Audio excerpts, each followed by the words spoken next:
দীপুদা বাঙালির জন্য একটি সুখবর আছে।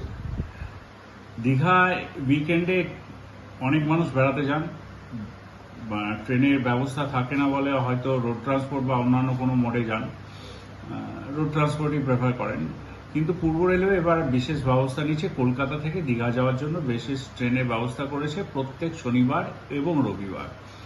তো এই রবিবার অর্থাৎ 7 তারিখ থেকে আমাদের এই বিশেষ পরিষেবা শুরু হচ্ছে, যেটি 28শে জুলাই পর্যন্তই চলবে আপাতত।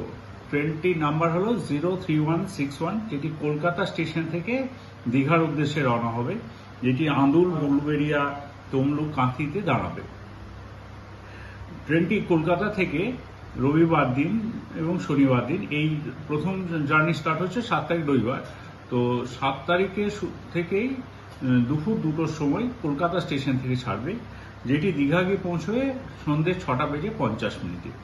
আবার দীঘা থেকে ওই ট্রেনটি ছেড়ে আসবে রাত্রি 7:10 এবং যেটি কলকাতায় এসে ঢুকবে রাত্রি 11:55। তো বাঙালির জন্য এর থেকে খুব ভালো খবর আর কি হতে পারে। আপে এবং ডাউনে দীঘা থেকে কলকাতা ডাইরেক্ট ট্রেন হয়ে গেল। এবার প্রত্যেক শনিবার রবিবার প্ল্যান করে ফেলুন আর দীঘা ঘুরে আসুন। এতে যেমন বসে যাওয়ার ব্যবস্থা আছে, সেকেন্ড সিটিং আছে, স্লিপার ক্লাস আছে, এসি আছে এবং জেনারেল কোচও আছে। তো আপনার যেটা সাধ্য এবং ক্ষমতা সেই অনুযায়ী দীঘা ঘুরে আসুন। কলকাতা থেকে দীঘা প্রত্যেক শনিবার এবং রবিবার 7 তারিখ থেকে 28শে জুলাই পর্যন্ত। ধন্যবাদ।